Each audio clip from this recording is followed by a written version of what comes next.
Here we are back to Call Me Francis Tucket.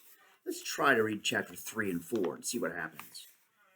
Ah, see here, Dubs, what fate has provided for us, a deep professorial sounding voice boomed. It was a dream, Francis was sure of it. It simply wasn't possible that a human voice could be speaking, and for a full 5 seconds he refused to open his eyes and lose the relaxing comfort of sleep. Come now, lad, don't be lazy. We have business afoot. Wake up. Francis opened his eyes. At first it didn't matter. The sun was full up, and when his lids opened, the brightness blinded him. He blinked, let his eyes adjust, turned away from the sun, and opened them again. He was staring at the dead fire, or more accurately, across the fire. There was a man sitting, squatting back on his haunches. He looked old to Francis, over 40, and was so heavily bearded Francis could not see his face for the hair. But the clothing was more startling. The man was short, almost fat, and dressed in a black suit, including a black vest, black boots, black trousers, and black frock coat, and a full top hat on his head. See, Dubs, the lad awakens. The man smiled, his teeth broken and jagged. A bit of tobacco juice oozed out the side of the lip into the beard, and lines around his black eyes did not match the smile. Francis slid his hand around toward the rifle, or where the rifle had been. He could not find it.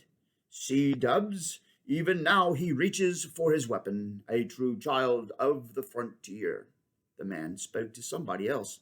Francis couldn't see anybody at first, but kept looking at Francis, but kept the man spoke to somebody else. Francis couldn't see anybody at first, but kept looking at Francis, so the man was looking at Francis. The smile widened, like a snake getting ready to hiss. A hairy snake.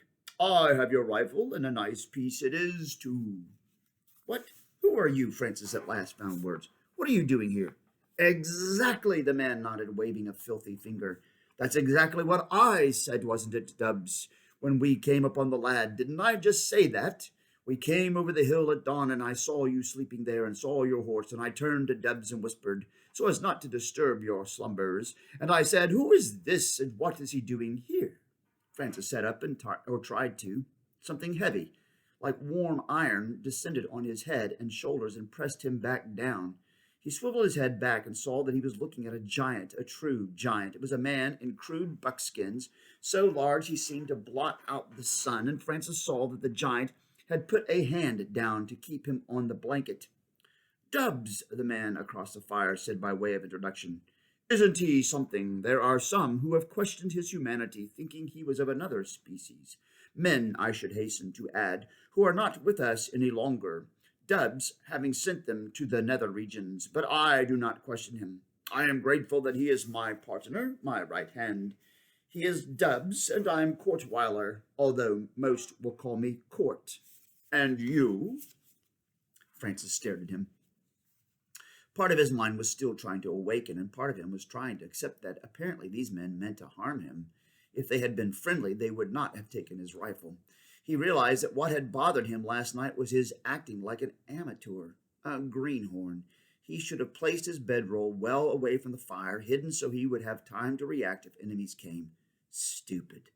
Well, nothing for it now. He had to buy time, time to think, time to come up with a plan. Francis, he said. My name is Francis. Ah, a proper name that. Francis, I would have liked to have been named Francis, but my ancestors came into it, and I had to take the family name. Courtweiler isn't bad, but Francis, now that's a name. Isn't it, Dubs?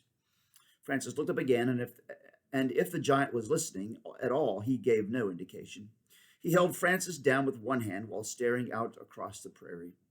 It was a stroke of good fortune coming upon you this way, Courtweiler added. For us, that is.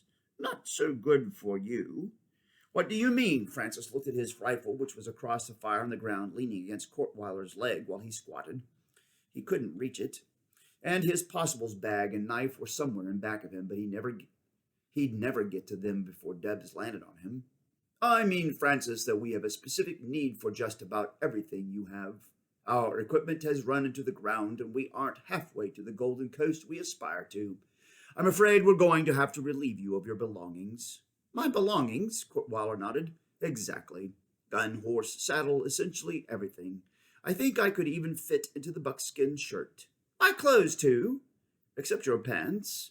I think we'll leave those in the interests of propriety, but everything else, and I don't want you to think I'm ungrateful. Indeed, if you will turn and look, he made a sign to Debs, who stepped back and let Francis rise, you will see that I am in desperate straits indeed. Even my mule suffers.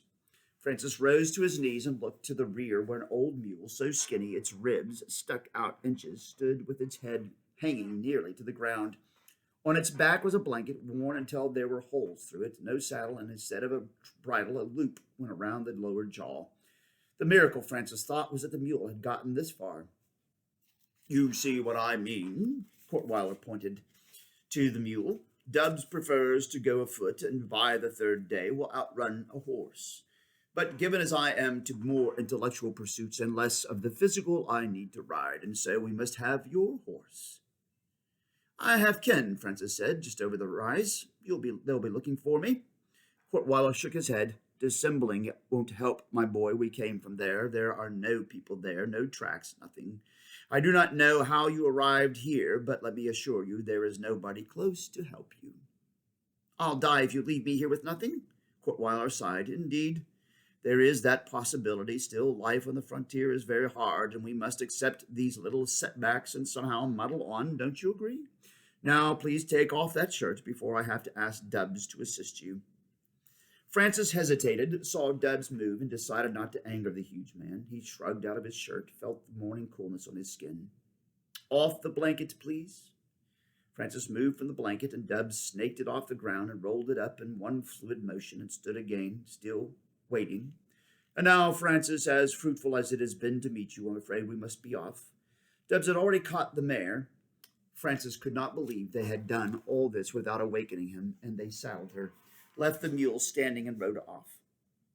Courtweiler, holding Francis' rifle across his lap as they rode away, headed west while Francis sat next to a dead buffalo, a nearly dead mule, and watched them go. That's horrible. For a time, Francis stood in a kind of shock. He could still see them when they were a mile away, heading toward the tail end of the buffalo herd, and then 2 miles, small dots of the prairie. My life, he thought. I'm watching my life leave. For that time, he couldn't or wouldn't think. He knew where. He knew there were bad men in some of the wagon trains, had heard that some of them were kicked out of the trains, and he thought Courtweiler and Dubs might be 2 of those men. Perhaps they had stolen, or worse, and been forced to leave. It didn't matter. Francis shook his head to clear his thinking. What mattered was that he was in the middle of God knew where, did not have any sure idea of which way to go to find the wagon train he had left the day before, was nearly naked with no weapons and no tools, and his life, his horse and rifle, and all that he needed to live was riding over the rise 2 miles away.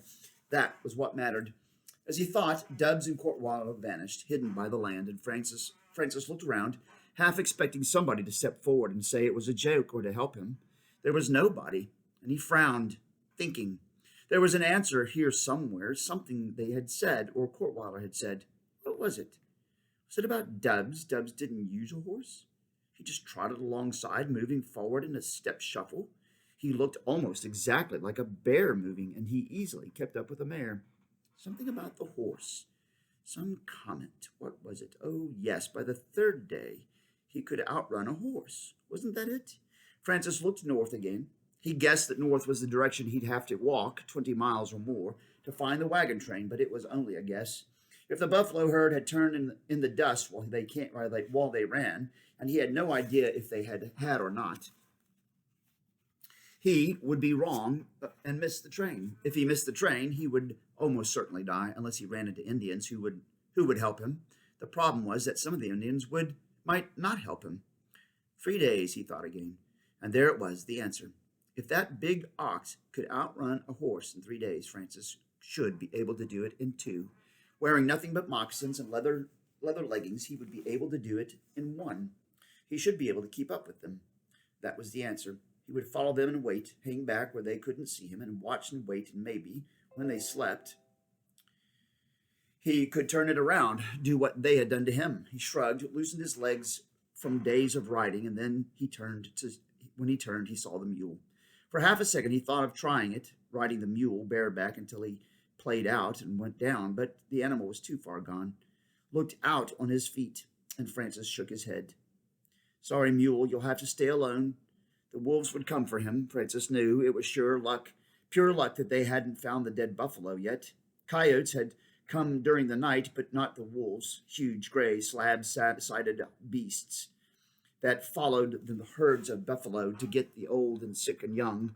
They would make short work of the mule, and Francis felt sorry for it. To have come this far just to get torn apart by wolves seemed a cruel fate. But again, he shook his head. His own situation wasn't much better. He'd never heard of wolves attacking men, but he would have felt much more comfortable about it if he'd had a rifle or even a knife. Enough. He started off, following the mare's tracks in a shuffle that approximated Dub's, his toes in, feet almost not leaving the ground. There was still morning coolness, but the sun was well up and felt warm on his back, and inside of 15 minutes he was covered with sweat. He watched the tracks moving through the torn ground where the buffalo had gone, fixed on them, and kept up the pace for an hour. He figured maybe 5 miles when he breasted a rounded rise and could see out ahead again for several miles. He stopped, catching his breath, and squinted, trying to see ahead as far as possible. For a full minute he stood, could see nothing except small stands of buffalo, two there, two here, three there, and then way off, so small it seemed like bits of dust on his eyes, he saw them. He thought he might have gained. He guessed them to be 3 miles away, and it was unmistakably the mare with Cortweiler on top and Dobbs trotting alongside. Good. He looked and took another deep breath, and was just ready to slip off into the shuffle again when he heard a sound to his rear and turned to see the mule standing there, its head down, eating grass. You followed me. The mule twitched one ear but kept eating, and Francis shook his head. He'd heard that mules were tougher than horses, but this was an old mule, and it didn't seem possible that it could have stayed with him or that it would want to. Well, it's good to have company. He set off again and on the easy trot, and when he looked over his shoulder, he saw the mule taking one last bite, raise its head, and started off, moving in a shamble. First walk trot, and that easily kept up with Francis. He must be made of iron, Francis thought. Iron and leather. He thought of slowing down some. He didn't want to catch up to them, enough for them to know he was following, and the mule, which stood taller than Francis, would show from a long way, but he figured he would slow naturally as the day went on, and he didn't want to fall far enough back to lose them. So he kept the same pace, trotting along. Another hour passed, and he saw them again, estimated that he hadn't gained, and from then on there was nothing but running. At first he grew tired. At midday, when the sun was overhead and cooked him, it seemed that he would drop. He was viciously thirsty, and it would have stopped him sweating without water. But he found a small spring on the side of a mud buffalo wallow, and he drank enough to slake his thirst. It restored his energy and picked him up enough that the ache in his legs and thighs turned to a dull burn and then finally disappeared entirely. By mid-afternoon, he felt as if he could run forever. The exhaustion had gone, was replaced by a lifting of spirits that almost made him happy, or as happy as a half-naked, unarmed man in the middle of the wilderness can be. The mule was still with him, shambling along, and as evening approached, he found another spring and drank, and the mule drank with him, next to him, and Francis realized that he'd told the truth earlier. It was nice to have company, even if it was just a mule.